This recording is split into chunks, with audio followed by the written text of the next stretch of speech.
दोस्तों, नवरात्रि का महापर्व बहुत ही शुभ और मंगलकारी माना जाता है। नवरात्रि के पूरे 9 दिन गंगा जल की हर एक बूंद की तरह पवित्र माने जाते हैं। ये शुभ समय भक्तों के जीवन में खुशियों की सौगात लेकर आता है। आपको बता दें, इस साल माँ दुर्गा हाथी की सवारी पर पृथ्वी लोक में पधारेंगी। दोस्तों, इस बार नवरात्रि पूरे 9 दिनों तक मनाए जाएंगे। नवरात्रि का महापर्व इस बार 26 सितम्बर दिन सोमवार को शुरू होकर इसका समापन 5 अक्टूबर दिन बुधवार को है। ऐसे में शारदीय नवरात्रि पर माँ दुर्गा की कृपा पाने के लिए कलश स्थापना का शुभ मुहूर्त है 26 सितंबर सुबह 6:11 से लेकर 7:51 तक। मुहूर्त में की गई पूजा बहुत ही शुभ मानी जाती है। इससे समस्त देवी देवताओं की कृपा प्राप्त होती है और पूजा पाठ का फल कई गुना प्राप्त होता है। लेकिन क्या आप जानते हैं, कुछ ऐसी वस्तु है जिन्हें नवरात्रि के दौरान भूलकर भी माता रानी को अर्पित नहीं करना चाहिए। अगर इन वस्तुओं को आप गलती से भी माता रानी को अर्पित कर देते हैं तो आपको व्रत और पूजन का पूर्ण लाभ नहीं होगा। इसीलिए माता रानी की कृपा प्राप्त करने के लिए आपको ये जानना अति आवश्यक है कि वो कौन सी ऐसी वस्तु है जो माता रानी के पूजन में भूल कर भी इस्तेमाल नहीं करनी चाहिए। तो आइए माँ का जयकारा लगाते हुए वीडियो को शुरू करते हैं। दोस्तों, नंबर 1, नवरात्रि के दौरान शादीशुदा महिलाओं को सफेद कपड़े पहनकर पूजा पाठ नहीं करना चाहिए। साथ ही साथ काले कपड़े भी नहीं पहनने चाहिए। इससे पूजा व्रत आदि खंडित हो जाती है। माता की चौकी जब आप लगाएं तो उसके नीचे कागज नहीं लगाना चाहिए। माता की चौकी हमेशा लाल कपड़ा बिछाकर ही बनानी चाहिए। हमेशा याद रहे, नवरात्रि के इन 9 दिनों तक व्रतधारी को अपना आसन माँ की चौकी के आगे ही लगाना चाहिए और वहीं पर आपको सोना चाहिए। मंदिर को नवरात्रों के दौरान अकेला नहीं छोड़ा जाता, बहुत ही अशुभ माना जाता है। इससे दुर्गा माता नाराज हो जाती है और हमेशा के लिए चली जाती है। दोस्तों, नंबर 2, नारियल। हिंदू धर्म में नारियल को समृद्धि, धन, श्रद्धा और सम्मान का सूचक माना जाता है। नारियल को श्रीफल भी कहा जाता है। नारियल को सुख समृद्धि में वृद्धि करने वाला माना जाता है। नारियल का हर मांगलिक कार्य में विशेष महत्व होता है। जैसा कि आप सभी जानते हैं कि माता रानी के कई मंदिरों में नारियल से बलि भी दी जाती है और माता रानी के पूजन में नारियल का इस्तेमाल हम सभी करते हैं। खासकर कलश की स्थापना नारियल रखकर ही की जाती है। माता रानी के पूजन में हम नारियल इस्तेमाल करते समय कुछ गलतियां कर बैठते हैं। दोस्तों, नारियल कई प्रकार के होते हैं। एक हरा, दूसरा सूखा जिसके अंदर पानी होता है। जिस नारियल के अंदर पानी होता है, माता रानी के पूजन में सदैव पानी वाला और जटा वाला नारियल ही इस्तेमाल करें। नारियल पूर्ण होना चाहिए। नारियल चटका हुआ या टूटा हुआ नहीं होना चाहिए, क्योंकि साबुत नारियल ही पूर्ण और पवित्रता का प्रतीक होता है। साबुत नारियल ही सुख समृद्धि का प्रतीक होता है। साबुत नारियल को श्रीफल यानी कि माँ लक्ष्मी का फल कहा जाता है। नवरात्रि में माता रानी के कलश की स्थापना करते समय जटा वाला यानी पानी वाला नारियल ही कलश पर स्थापित करना चाहिए। साथ ही ये ध्यान रखना चाहिए कि नारियल को सदैव कलश के ऊपर लिटाकर रखना चाहिए। घट स्थापना करते समय कभी भी नारियल को खड़ा करके नहीं रखा जाता।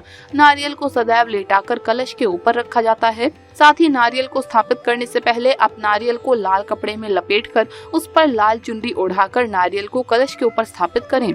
शास्त्रों के अनुसार कलश के ऊपर नारियल जब सही तरीके से रखा जाता है और सही प्रकार का नारियल रखा जाता है, तभी ही व्रत और पूजन का पुण्य फल प्राप्त होता है। ये भी ध्यान रहे कि महिलाएं माता रानी को नारियल अर्पित तो कर सकती हैं, लेकिन कभी भी माता रानी के सामने नारियल को भूल कर भी ना तोड़ें, क्योंकि नारियल बीज रूप में होता है और स्त्रियां बीज रूप से ही शिशु को जन्म देती है। इसीलिए कभी भी महिलाओं को नारियल नहीं तोड़ना चाहिए। दोस्तों, नंबर 3, लौंग। लौंग हम सभी माता रानी के पूजन में इस्तेमाल करते हैं, लेकिन लौंग का इस्तेमाल करते समय एक बड़ी गलती कर बैठते हैं। हमेशा ध्यान रखना चाहिए कि माता रानी को सदैव फूल वाली लौंग ही अर्पित करना चाहिए। जिस लौंग के ऊपर फूल नहीं होता या फिर जिस लौंग के पीछे लकड़ी की डंडी नहीं होती, उसको आप माता रानी के पूजन में भूल कर भी इस्तेमाल ना करें। फूल वाले लौंग को ही पूर्ण माना जाता है और माता रानी के पूजन में कोई भी अपूर्ण वस्तु, कोई भी खराब वस्तु या टूटे हुए अक्षत इस्तेमाल नहीं किए जाते। इसीलिए हमेशा माता रानी के पूजन में फूल वाली लौंग का ही इस्तेमाल करें। दोस्तों, नंबर 4, तुलसी के पत्ते अर्पित नहीं करने चाहिए। माँ दुर्गा के पूजन में तुलसी पत्र का इस्तेमाल करना वर्जित माना गया है। तुलसी पत्र के अलावा आंवला भी माता रानी को अर्पित नहीं करना चाहिए और दुर्वा भी माता रानी को अर्पित नहीं करनी चाहिए। दुर्वा भगवान श्री गणेश को अति प्रिय है। नवरात्रि में आप भगवान गणेश को दुर्वा अर्पित कर सकते हैं। भगवान विष्णु जी को तुलसी के पत्ते अवश्य अर्पित कर सकते हैं, लेकिन माता रानी को भूल कर भी तुलसी के पत्ते या दुर्वा अर्पित ना करें। माता रानी को सफेद फूल भी अर्पित ना करें। माता रानी को सदैव लाल रंग के फूल अर्पित करने चाहिए। लाल रंग के फूल माता रानी को अति प्रिय हैं। खासकर माता को गुड़हल और कमल के फूल अति प्रिय हैं। शास्त्रों में बताया जाता है कि घर में माता रानी की 2 या 3 मूर्तियां या फोटो नहीं होनी चाहिए। इस बात का भी आप विशेष ध्यान रखें कि माता रानी के पूजन में कोई भी खंडित चीज इस्तेमाल ना करें। खंडित चीज जैसे कि चटका हुआ या टूटा हुआ दीपक या फिर चटका हुआ कोई बर्तन। साथ ही ये भी ध्यान रहे कि लोहे के और प्लास्टिक के बर्तन आप माता रानी के पूजन में इस्तेमाल ना करें, क्योंकि प्लास्टिक के चाइनीज बर्तन हड्डियों के पाउडर से मिलकर बनते हैं। ऐसा ना करें। ऐसे बर्तन माता रानी के पूजन में सदैव ही दूर रखें। माता रानी को जो पुष्प अर्पित कर रहे हैं उन्हें सूंघना नहीं चाहिए। सूखे हुए फूल या गिरे हुए फूल या फिर मुरझाए हुए फूल माता को अर्पित ना करें। लेकिन क्या आप जानते हैं, खास तौर से नवरात्रों के दौरान घर में ये चीज अवश्य लानी चाहिए। जो व्यक्ति नवरात्रों के दिनों में इन चीजों को घर में लेकर आता है तो उनकी पुकार माँ दुर्गा अवश्य सुनती है। यकीन मानिए, नवरात्रों पर ये चीज हम भी जरूर लाते हैं और आप भी जरूर लाएं। तो चलिए जानते हैं। दोस्तों, नंबर 1, कमल का फूल। कमल देवी लक्ष्मी का सबसे प्रिय फूल है। कमल के फूल पर माता लक्ष्मी विराजमान है। नवरात्रों में कमल का फूल देवी लक्ष्मी को अर्पित करने से माता की कृपा सदैव बनी रहती है। दोस्तों, यकीन मानिए, खास तौर से नवरात्रों पर माता लक्ष्मी को कमल का फूल हम जरूर अर्पित करते हैं, इसीलिए आप भी करें और देखिए चमत्कार। नंबर 2, श्रृंगार। 16 श्रृंगार का सामान नवरात्रि के दौरान घर में लाना बहुत ही शुभ माना जाता है। ऐसे में घर के बने मंदिर में इसे स्थापित करने से माँ दुर्गा की कृपा सदैव घर पर बनी रहती है।